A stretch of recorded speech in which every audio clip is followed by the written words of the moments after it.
New England IPA milkshake time! Woohoo!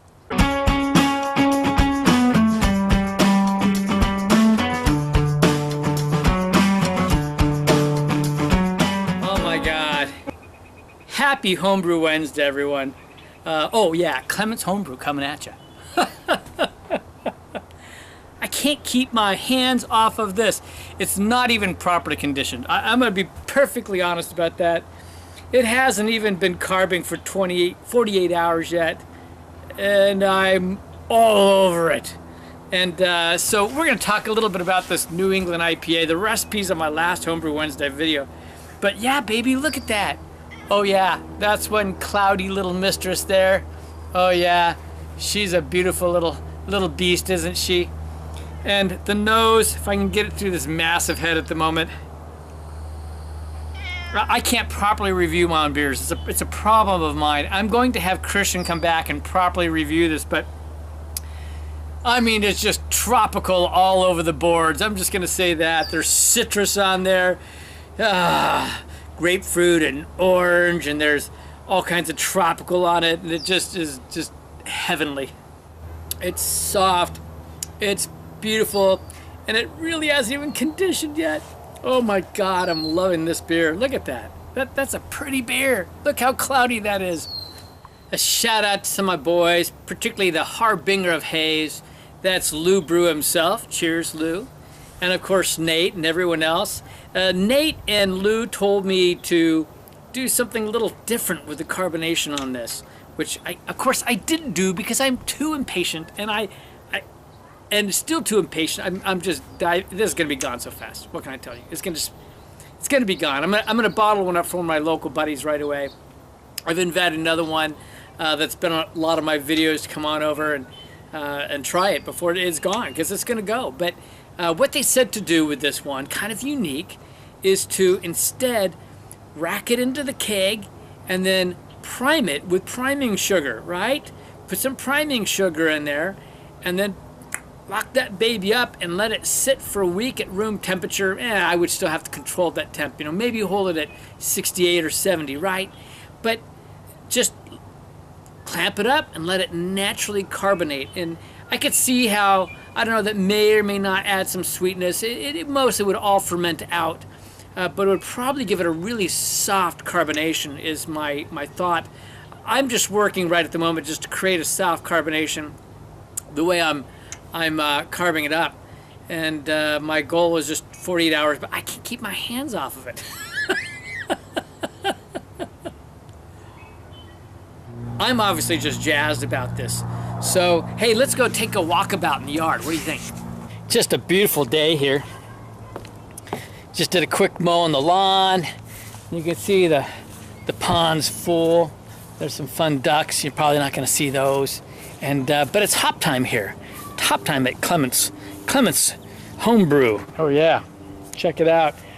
Now I'm going to back up a little because I actually moved my stakes apart. I guess I moved the one on the right a little bit farther than one on the left. I wanted to create a little more separation as they go up to that corner of the house. And I actually transplanted this group over, and they seem to be doing just fine, no worries. And I wish my cascade here was even more prolific, because I'd love to plant a bunch of that over the fence. But the other two, like here's the Willamette, just goes crazy. I mean, it's just all off the charts here in the Columbus. But the hops are doing good, and we'll see how this year goes. But I just enjoy them. Aesthetically, they're pleasing alone for me. As always, the yard's doing good. It's looking good.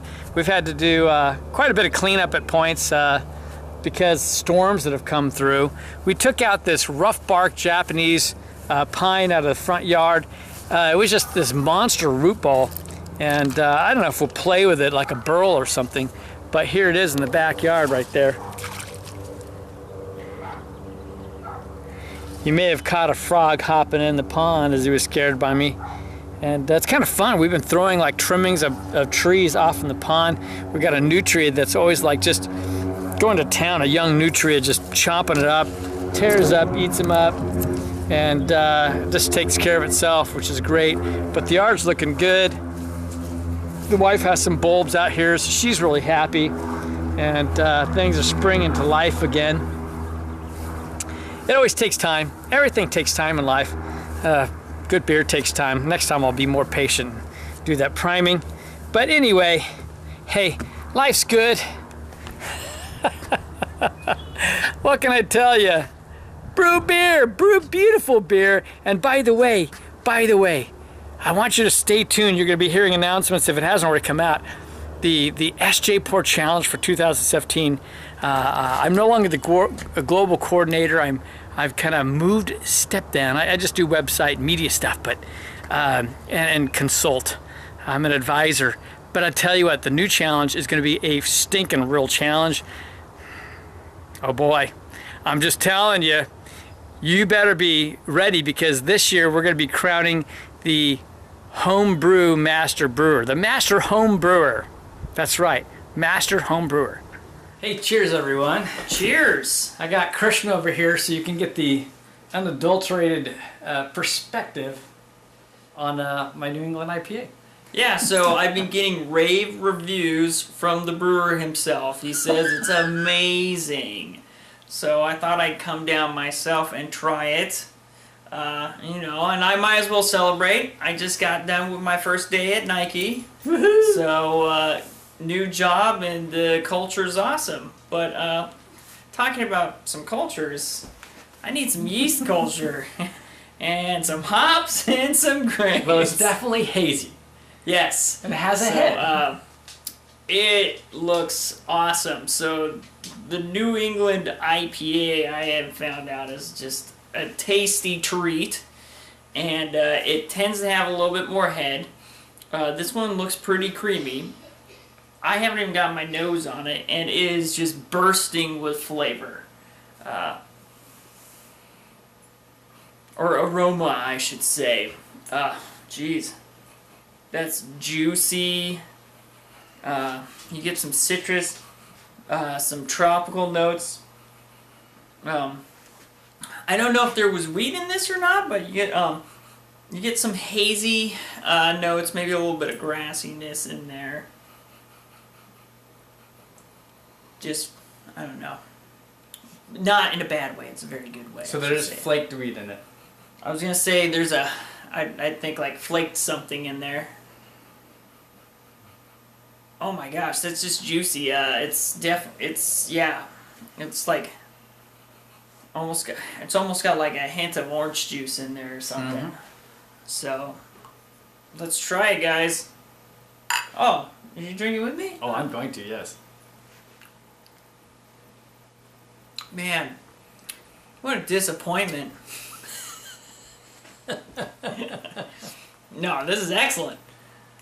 And the funny thing is, I'll talk about the things I screwed up afterwards, but I'm still came out good. As I like to say, in the end, it's going to be beer. So obviously, this is the one that I helped Dad brew with. The one thing I am amazed is the fact that there is a nice amount of bitterness in this beer, and what we did the first hop drop at 30 minutes. 30 minutes, and it was a quarter of an ounce or something. Mm-hmm. And then the next one was at 15? 5 minutes. 5? So, excellent hop flavor. It carries through so many of the actual hops from the dry hopping that was done. The aroma that's carried on goes straight into the beer, so you're still getting that juiciness. You're getting the orange juice flavor almost to it. And it's got a little zing of bitterness, but it's like a fresh hop bitterness almost in a way. Because gosh darn tasty. I remember he said something about how much hops he was putting on top. I'm going to say that we need to immediately make another batch, and I need to get my kegerator fixed. Because I think this will be a Clement's Homebrew staple. It's going to be like Lermo and his... Yeah, this thing, I screwed up a number of things because I ended up doing this double mash, and I wasn't prepared for that. And there was a few other things I didn't know to calculate in, which will be calculated the next time around. But I get At points I get like a almost orange juice, pulpy orange juice character to it. I get hints of like mango, hints of like pineapple on it. And I think I get some other tropical fruits besides those. At points I've gotten some grapefruit rind going on and a little bit of grapefruit pulpiness as well. Yeah, so that's the big one, is that you're actually getting like real natural juice flavors. Yeah. I wouldn't say orange juice per se, because some people are Yeah, going it's to like think blended store-bought. juices, yeah. I'm talking about like squeezed oranges is the juice, Yeah. and then you are getting some pininess from it, but not as much as you are getting like maybe the zest of rind from like a grapefruit or an orange. But so the things that I screwed up was, one, I was trying to adjust for water because I ended up double mashing, and I ended up with, I'm about 5.8% ABV. So I want to see this go up about 1%, about closer to 6.8% with the next one, which also means I could potentially add more hops again. And because it's 5.8%, I've been able to kind of pound on this stuff. It's been, yeah, I've been drinking it a lot. Yeah, for sure. This is I think this is my favorite beer Dad has made yet. That's a pretty good compliment. I mean, his porter kind of sucked. I don't know if any of you tried it.